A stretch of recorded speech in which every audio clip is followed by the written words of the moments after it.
오늘 말씀을 하나님께서 우리 귀한 성도님들에게 은혜 주실 줄 믿습니다. 하루는 저희 집 첫째 하늘이가 저에게 찾아와서 이런 얘기를 합니다. 아빠, 가온을 정해오래요. 초등부 숙제였나 봐요. 네, 가온을 정해오래요. 근데 가온이 뭐예요? 이러더라고요. 가온 모를 나이긴 하죠. 저희 집에 가온이 없습니다. 그래서 갑자기 물어봐서 가온을 뭘로 정하지? 고민하다가 이제 아내랑 한이랑 같이 왔길래 먼저 아내한테 갔던 것 같아요. 엄마 가온 정해오래요. 이래갖고 아내가 하늘이를 데리고 저한테 왔습니다. 가온은 함께 다 동의해야 되니까 여기서 같이 정해보자. 아빠가 가온을 생각은 못 해봤는데 아빠가 갖고 있었던 좌우명이 있어. 이 좌우명이 마음에 들면 그거를 가온으로 정하자 이렇게 얘기를 했어요. 그래서 좌우명이 뭐냐면 이렇게 설명을 했는데 제 좌우명이 어렸을 때부터 제가 갖고 있었던 좌우명이 후회하지 말자예요. 그 후회하지 말자라는 말은 이제 두 가지 뜻이 있거든요. 그 두 가지 뜻을 아이에게 설명해 줬습니다. 첫 번째는 후회하지 않으려면 최선을 다해야 한다. 어떤 일이 주어졌을 때 내가 후회하지 않기 위해서는 내가 가진 힘, 에너지, 마음들을 다 쏟아서 최선을 다해야 후회하지 않는다. 이게 첫 번째 의미가 있고요. 두 번째로는 끝나고 나서 돌아보면 안 된다. 끝나고 나서 이럴 걸 저럴 걸 자꾸 마음이 과거에 매이지 말고 또 깔끔하게 인정하고 최선을 다했는데 우리 아이들이랑 게임하면 지고 나서 꼭 하늘이 후회하더라고요. 그래서 깔끔하게 지는 것도 멋지게 패배를 인정하는 것도 멋있는 거란다. 그러니까 아빠는 최선을 다했으면 깨끗하게 인정하는 것, 거기에 과거에 매이지 않고 앞으로 나가는 것을 좋게 그렇게 늘 좌우명으로 생각하면서 컸어. 아빠는 그게 아빠의 좌우명이야. 이게 마음에 드니? 라고 말했더니 아내도 그러고 저희 첫째 하늘도 그러고 그게 마음에 든대요. 그래서 저희 집에 이렇게 뭐 가온이라고 해서 옛날 어른들 말처럼 막 액자에 글씨 써놓고 이러지는 않았는데 하늘이가 그것을 이제 가온이라고 초등부에 가서 보고를 하지 않았나 싶습니다. 오늘 이 본문을 보면서 저의 좌우명이 생각났었던 이유는 오늘 본문의 기도자가 저의 좌우명과는 다르게 후회하는 느낌이 너무 많이 들어서 이 본문을 보면서 후회하지 말자라고 얼마 전에 다짐했었던 우리 하늘에게 설명하면서 다짐했었던 저 자신을 좀 돌아봤습니다. 오늘 본문에서 기도자는 이렇게 후회하듯 하나님을 찾고 있어요. 15절입니다. 같이 한번 보도록 할까요? 15절 시작. 주여 하늘에서 굽어 살피시며 주의 거룩하고 영화로운 처소에서 보옵소서. 주의 열성과 주의 능하신 행동이 이제 어디 있나이까? 주께서 베푸시던 간곡한 자비와 사랑이 내게 그쳤나이다. 오늘 본문에서 기도자는요, 하나님께 기도하기를 하나님의 은혜가 사라졌다라고 말합니다.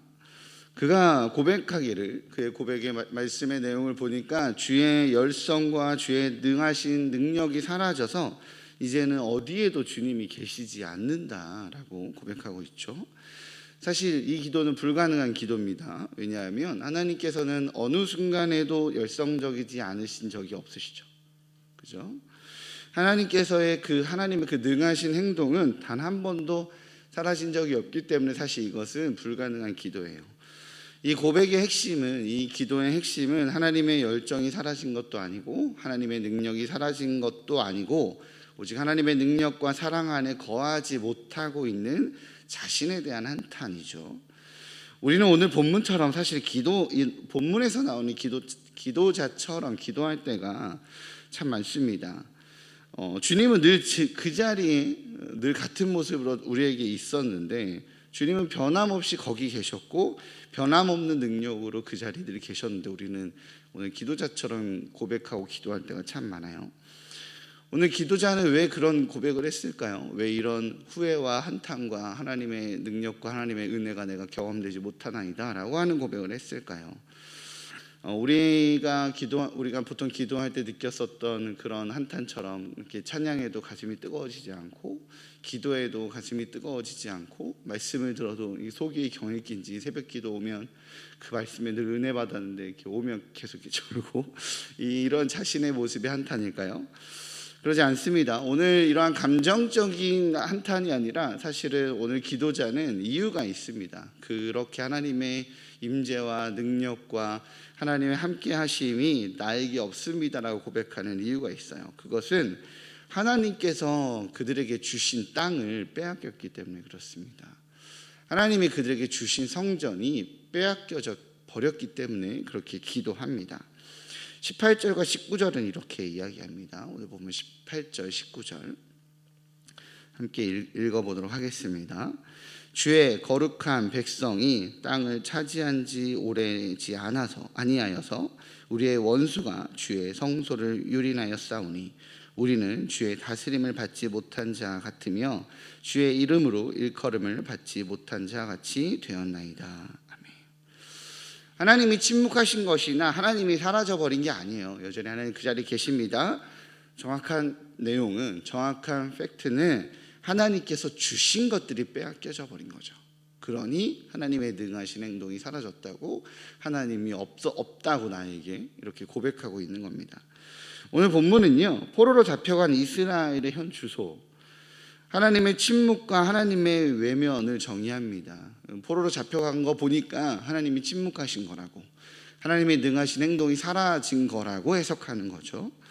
백성들은 잠시 그 땅과 그 성소를 소유했지만 그것들은 원수들에게 모두 잃어버렸습니다. 원수들은 하나님의 성소를, 하나님께서 그들에게 주신 성소를 짓밟았고요, 유린했습니다.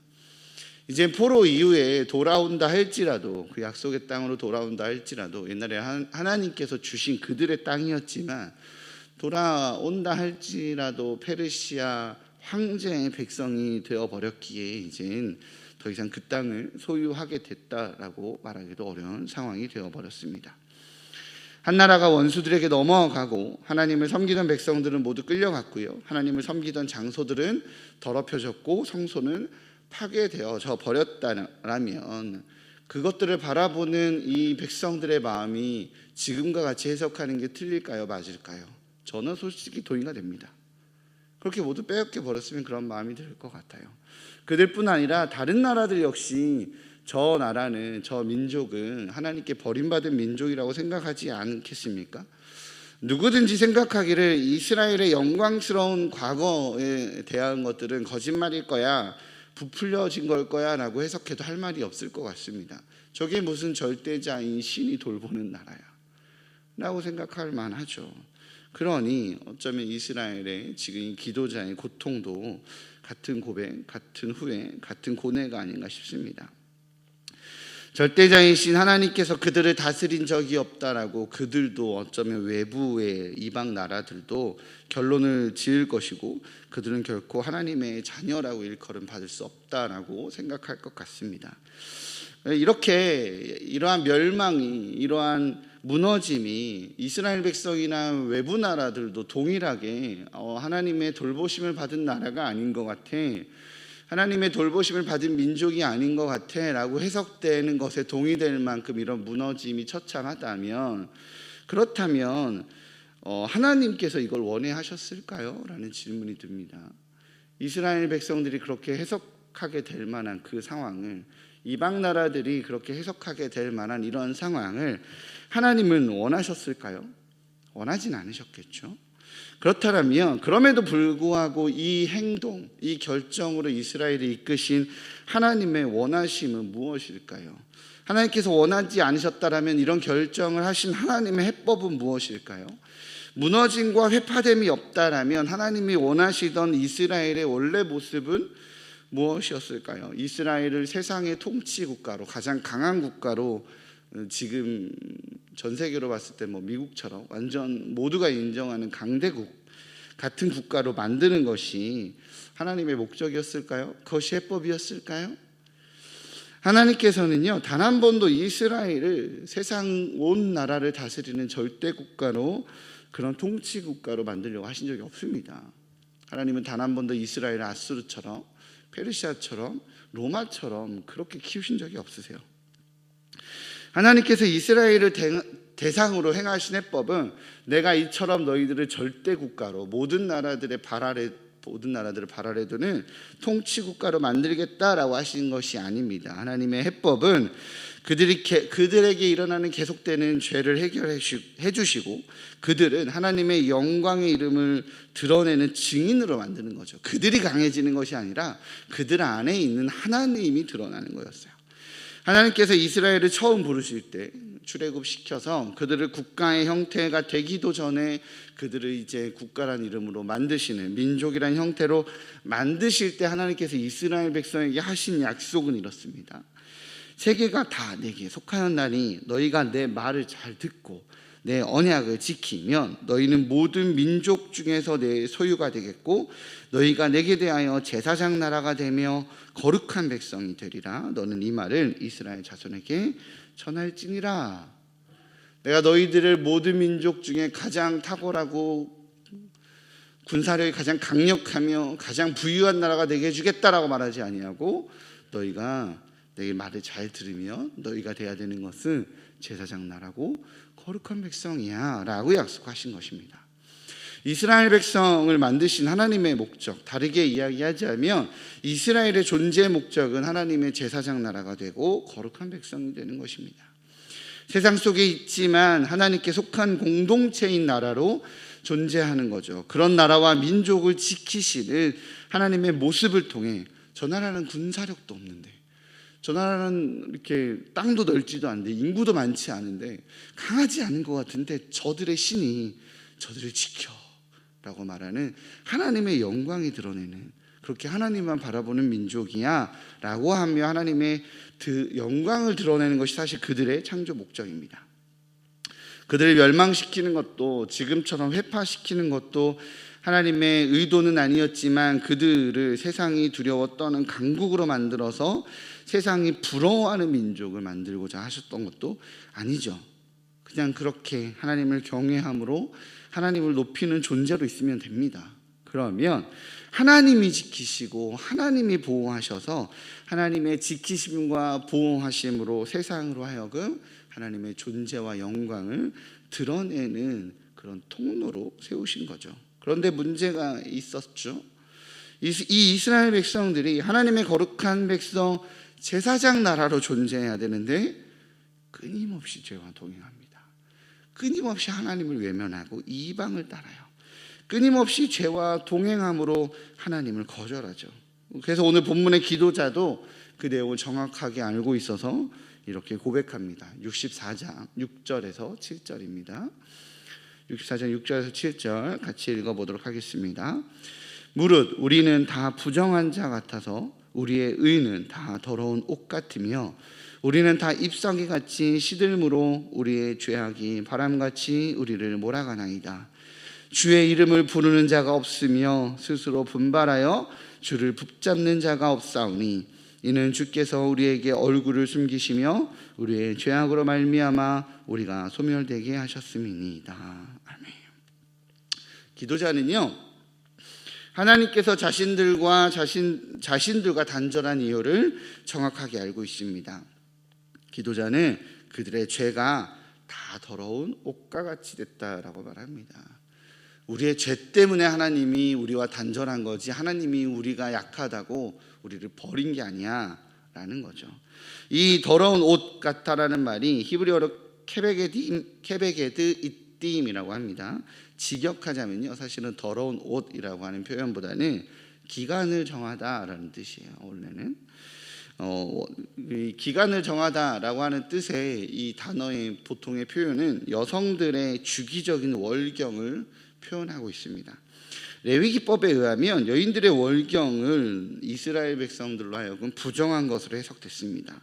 물론 그 레위기법을 주신 하나님의 의도에는 정죄가 아닌 보호하심의 의도가 있지만 오늘 본문을 통해 성경은 이 이스라엘의 죄를 이미지화하고 있다는 거예요. 어떤 이미지죠? 그건 월경한 여인이 하얀색 옷을 입고 월경했기 때문에 그 하얀색 옷이 피로 범벅이 된 피로 물들어진 모습이라는 거예요. 이것이 이스라엘 굉장히 깨끗하고 순결한 나의 백성 하얀 옷을 입은 나의 여인인데 월경하여 그 옷이 피로 범벅이 된 것 같은 이미지로 이스라엘을 기억하게 하는 거죠.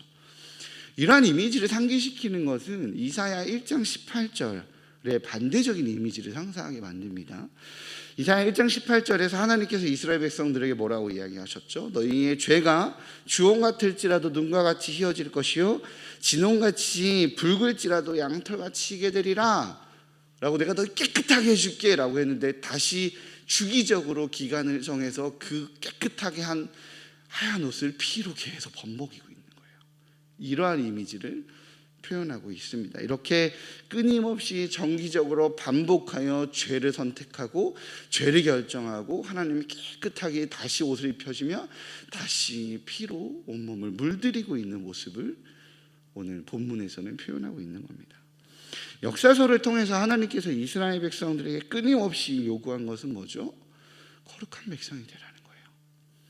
잘날 필요 없어. 그냥 나를 인정하고 나를 의뢰하고 나를 신뢰해라고 그게 거룩한 백성이란다 라고 얘기했는데도 불구하고 이스라엘 백성들은 정기적으로 우상을 선택합니다. 정기적으로 죄악을 선택해 왔어요. 정기적으로 하나님을 배신하는 것들을 결정해 왔죠. 이사야 선지자는 그의 사역 기간 중에 4명의 왕을 섬겼습니다. 우시야, 요담, 아하스, 히스기야. 우시야가 죽던 해에 부름을 받아 아하스가 아수르 왕 디그람 빌네셀에게부터 그들에게 우상을 끌어들이는 데까지 모두 보았어요. 그것이 이사야의 사역이었죠. 하나님 또 깨끗하게 만들어서 히스기야 왕 같은 그래도 하나님을 인정하고 거룩하게 하나님을 따르는 왕이 세워져서 아수르의 공격도 막아냈습니다. 하나님 그의 기도를 들으셨죠? 어떤 일이 있었습니까? 그의 생명이 15년이 연장이 됐어요. 그렇게 놀라운 일들까지 했음에도 불구하고 히스기야조차도 또 바벨론을 끌어들이는 그런 선택을 하죠. 바벨론을 의지하는 선택을 하죠. 세상의 강함 앞에서 하나님을 의지해야 하는 백성인데 끊임없이 하나님이 아닌 세상을 의지하는 모습을 눈으로 봤습니다. 이사야는 그걸 눈으로 봤어요. 하나님은 그런 이스라엘의 백성들의 모습들을 보셨던 거죠. 세상에 자신을 맡깁니다. 64장 7절의 고백입니다. 64장 7절을 같이 한번 읽어보도록 하겠습니다. 주의 이름을 부르는 자가 없으며 스스로 분발하여 주를 붙잡는 자가 없사오니 이는 주께서 우리에게 얼굴을 숨기시며 우리의 죄악으로 말미암아 우리가 소멸되게 하셨음이니이다. 이사야 선지자는 절규처럼 고백합니다. 주의 이름을 부르는 자, 주를 붙잡는 자가 없다. 아무리 하나님이 근능하신 기적을 부여도 하나님이 생명을 연장시켜도 다시 하나님이 아닌 세상을 붙잡는 자, 그 죄로 인해서 이스라엘 백성들을 받는 형벌은 오늘 본문에서는 하나님께서 얼굴을 숨기시는 것처럼 보이는 거죠. 그분이 침묵 가운데 놓이는 것처럼 보입니다. 그렇기에 오늘 기도자는 후회합니다. 순종하지 않았던 것을 후회하고 하나님을 신뢰하지 않았던 것을 후회하고 하나님을 붙잡지 않았던 것을 후회합니다.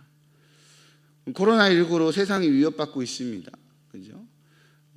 가난한 자나 부자나 전염병은 똑같이 공격합니다. 연예인이든 정치인이든 그냥 똑같이 전염병은 사람을 가리지 않고 공격하죠. 모두가 보이지 않는 적인 전염병에 노출되어 있습니다. 그러니 더욱더 세상이 의학이나 세상의 물질이나 세상의 과학이 아닌 우리 인생의 진정한 보호막이 되시는 분은 하나님이시야. 부유함이, 돈이, 물질이 그것들을 막을 수 없어 라고 생각해야 될 것 같은데 실상은 반대입니다. 모두에게 노출된 것 같지만 부자는 가지고 있는 풍요로움으로 자신들의 안전을 지켜내고 있는 것처럼 보이는 세상이에요. 사실 모두를 공격하고 있지만 그렇게 우리 마음에 인지가 되죠. 계속적으로 변이가 발생되고 있는 현 시점에 아직 백신을 맞지 못한 나라가 즐비하게 있습니다. 그런데 또 반대로 돈 많고 부유한 나라들은 3차 부스트샷까지 맞는다라고 합니다. 그래서일까요? 불확실한 세상의 한계 앞에서 하나님을 인정하는 것이 아니라 오히려 이런 세상이기에 성공해야 한다고, 가져야 한다고, 배워야 한다라고 더 강하게 인지하는 것 같은 그런 세상입니다. 코로나로 교회는 위험하다고 하지만 학원은 학생들로 넘쳐난다고 합니다. 어떤 권사님이 그런 이야기를 하더라고요. 교회는 안 보내도 학원은 보낸다고. 학원은 더 많아졌대요. 학교가 주기적으로 쉬니까 아이들이 학업의 어떤 패턴을 잃어버릴까 봐 더 학원은 보낸다는 거죠. 뒤처질까 봐. 감당할 수 없는 현실 앞에서, 이러한 세상의 한계 앞에서, 그래요, 내가 주님 외에는 의지할 것 없는 세상입니다, 주님을 의지합니다 라고 말할 것 같지만 실상은 세상을 더 믿고 세상의 것들을 더 갖추려고 하는 모습이 우리의 모습입니다. 오늘 기도자는 여호와 하나님을 의뢰하지 않고 세상의 것을 의지한 결과로 인해 얻게 된 징벌로 인해 괴로워하며 하나님 앞에서 신음하고 있습니다. 그리고 그러하기에 다시 한 번 더 변하지 않는 진리 앞에 서서 외칩니다. 그렇습니다, 주님. 그래도 해결은 하나님께 있습니다. 언제나 열쇠는 하나님께 있음을 선포합니다. 그러하기에 오늘 기도자는 하나님의 긍휼에 하나님의 아버지 되심에 의지하죠. 65장 8절에서 9절입니다. 마지막으로 함께 같이 읽겠습니다. 그러나 여호와여, 이제 주는 우리 아버지시니이다. 우리는 진흙이요 주는 토기장이시니 우리는 다 주의 손으로 지으신 것이니이다. 여호와여, 너무 분노하지 마시오며 죄악을 영원히 기억하지 마시옵소서. 구하오니 보시옵소서, 보시옵소서. 우리는 다 주의 백성이니이다. 아멘. 우리의 모든 연약함과 제약함 앞에서 여전한 해답은, 유일한 해답은 하나님입니다. 믿으십니까? 자신의 손으로 만든 것을 버리지 않는 창조자, 상한 갈대를 꺾지 않으시는 구원자, 그 하나님께서 우리의 아버지이시니 그 아버지의 사랑을 붙들고 절망 속에서 소망을, 아픔 속에서 위로를 만들어내는 거룩한 백성, 제사장 나라의 삶을 살아내는, 그렇게 후회하지 않는 삶을 살아내는 우리 일산 충신의 성도님들 되시기를 주님의 이름으로 축복합니다.